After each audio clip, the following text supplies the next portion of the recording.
السلام علیکم ورحمۃ اللہ وبرکاتہ۔ نحمدہ ونصلی علی رسولہ الکریم۔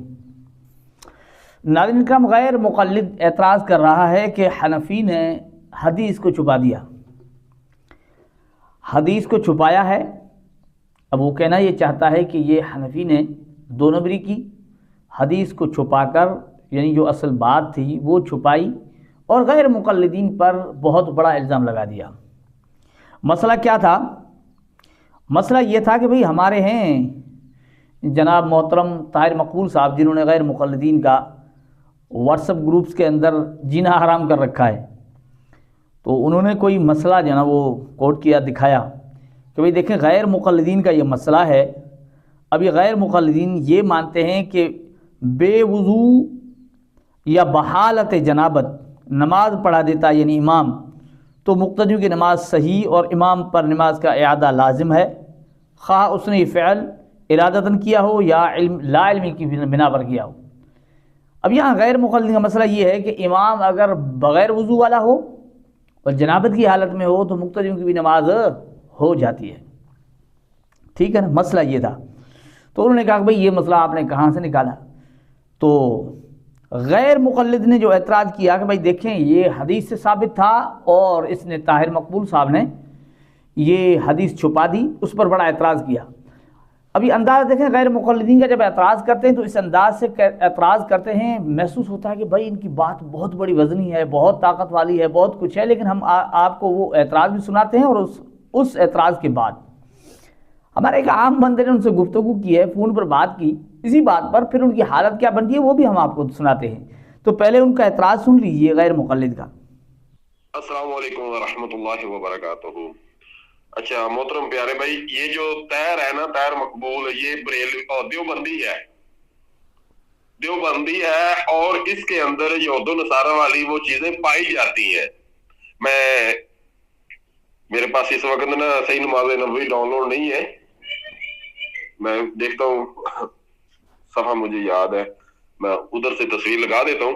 ایک صفحے کے اوپر حدیث مبارک کھڑی ہے، اس نے کیا کیا، حدیث مبارک کو کٹ کر کے، یعنی کہ حدیث مبارک کو شو نہیں ہونے دیا، نیچے امام بغوی رحمہ اللہ کا قول تھا، اس کو کاپی کر کے اور فٹ کر دیا مسئلہ اہل حدیث والوں کے اوپر کہ انہوں نے صحیح نماز نبوی کے اندر یہ لکھا ہے۔ اب ایک چیز کے حوالے سے حدیث آ گئی، اس حدیث سے اس نے استدلال لیا امام بغوی نے کہ اگر امام نماز غلط بھی پڑھا دے یا حالت جنابت میں بھی پڑھا دے تو مقتدی کو ثواب ملے گا۔ کیوں؟ مقتدی کو پتہ نہیں ہے۔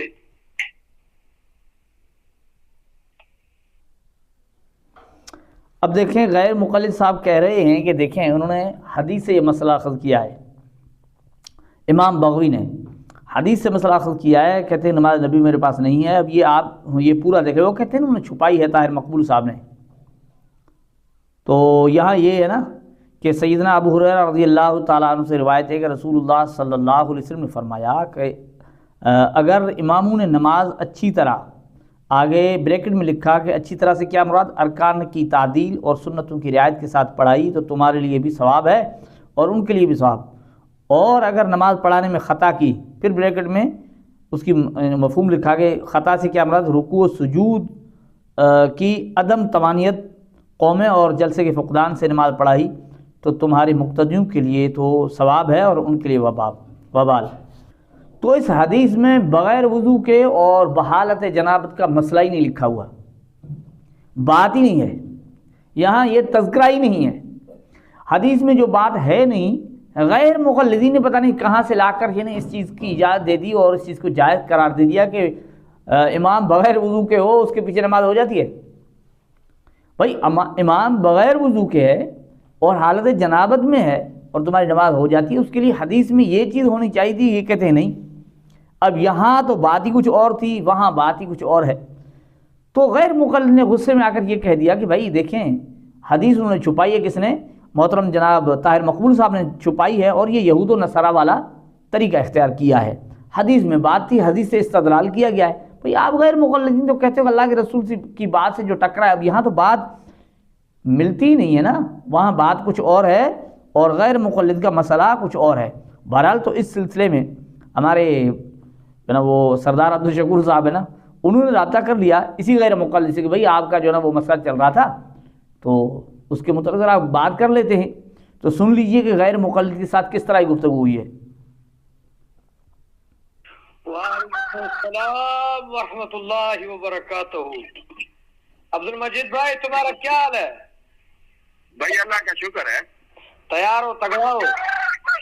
اللہ کا شکر ہے، حکم کرے میرے بھی۔ امام بغوی کے قول پر عمل کرنے کا ثواب ہوگا یا نہیں ہوگا؟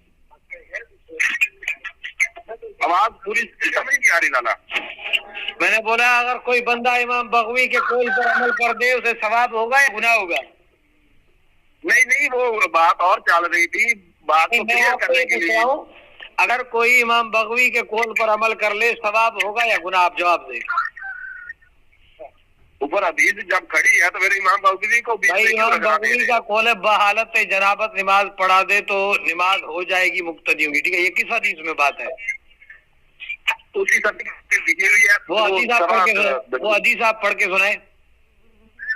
حدیث میں میرے پاس اس وقت نہیں ہے نا، میں نہیں، حوالہ ڈھونڈ رہا آپ ہوں نے نا۔ پڑھی ہے نا، آپ نے حدیث تو پڑھے نا جس کے اندر ہے کہ امام بحالت جنابت نماز پڑھا دے مقتدیوں کی نماز ہو جائے گی، جو قول انہوں نے نقل کیا جس حدیث سے، وہ حدیث تو بتائیں کہ کس حدیث میں ایسی بات لکھی ہے؟ خدا کے بندے، اللہ کے نبی پاک صلی اللہ علیہ وسلم پر بندہ اس طرح کا جھوٹ یا بہتان نہیں باندھتا ہے، کچھ خدا کا خوف کر، کچھ ڈرو۔ ایسی باتیں اماموں کی باتیں پیش کرتے ہو اور خود کو اہل حدیث کہلواتے ہو، قال اللہ قال رسول کا دعویٰ کر کے امام بغوی کے اقوال کی دفاع کرنے پہ لگے ہوئے، شرم تو بڑے کام کی چیز ہے، تمہیں ٹکے کی نہیں آتی۔ آپ امام بغوی پہ فتویٰ ٹھوکیں، بے شک دوستگی کا ٹھوکیں، جو ٹھوکنا ٹھوکیں، مجھے کوئی اعتراض نہیں ہے۔ منی آپ کے نزدیک امام بغوی کا قول غلط ہے؟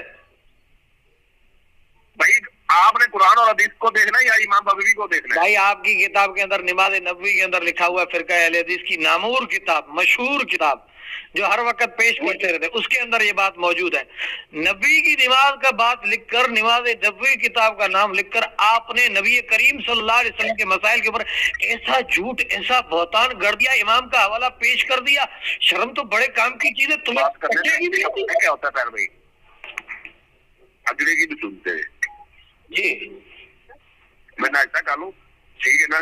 رات کو اسی گروپ کے اندر بات ہوگی تو وہ میں دیکھو عبد المجید بھائی، بھاگتے آپ فرقہ اہل حدیث کے لوگ بہت بری طرح بھاگتے ہو، پھر تم نے نماز نبوی کتاب کا نام میں رکھا، کھانا کھاؤں یا جب پھر تم گناہ نے کروں؟ نماز کی کتاب کے اندر یہ نام رکھا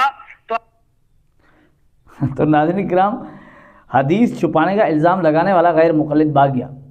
اب عام بندہ تھا، ان کی گفتگو سے بھی آپ کو پتہ چلتا ہوگا کہ یہ عالم نہیں ہے، لیکن انہوں نے اسے پکڑ لیا کہ بھائی آپ دکھائیں کہ آپ کی حدیث کے اندر جو مسئلہ ہی کچھ اور ہے، آپ کچھ بات ہی کچھ اور کر رہے ہو، اور آپ کہتے ہو حدیث سے ثابت ہے، یہاں تو ہے نہیں حدیث کے اندر یہ چیز، دکھائیں کہ حالت جنابت کا ذکر ہو، یہاں بے وضو نماز امام پڑھائی یہ مسئلہ ہو، یہ تو چیز ہے نہیں۔ اب دیکھیں غیر مقلدین اگر اس طرح کی کوئی چیز احناف سے ثابت ہو جائے تو زمین سر پر اٹھا لیتے ہیں کہ بھئی یہ تو قرآن و حدیث کے مخالف ہیں، قرآن میں اس طرح ہے، یہ یوں کہہ دیتے ہیں، یوں کہہ دیتے ہیں۔ اب ان کی کتب کے اندر ایسی چیزیں بہت ساری لکھی ہوئی ہیں، ہمارے علماء دکھاتے رہتے ہیں، لیکن ان کے جو پیروکار ہیں، ان کے مقلدین ہیں نا، جو ان غیر کے مقلدوں کے مقلدین ہیں، تو انہیں ان کے یعنی کان پر جوں نہیں تھی، انہیں پتہ نہیں لگتا، سمجھ نہیں آتی، تو یہ اس کو کیا کہا جائے؟ یہ ہٹ درمی کہا جائے گا نا، یہ جان بوجھ کر غلط راستے پر چلنا کہا جائے گا، جان بوجھ کر حق کو چھوڑنا اور علماء حق کی مخالفت کرنا اور لوگوں کو علماء سے متنفر کرنا، یہ ہے غیر مقلدین کا کام جو آپ کے سامنے آ رہا ہے۔ ایسی واضح چیزیں، صاف صاف چیزیں، ویسے تو کہتے ہیں کہ بھائی کوئی ایک مسئلہ دکھاؤ قرآن حدیث کے خلاف ہو، بہت سارے مسائل آ جاتے ہیں، لیکن غیر مقلدین یہ ہمت نہیں کرتے کہ ایسے مسائل کو چھوڑ دیں۔ اللہ جل جلالہ ہمیں ان غیر مقلدین کی حقیقت کو سمجھنے کی توفیق عطا فرمائے۔ السلام علیکم ورحمۃ اللہ وبرکاتہ۔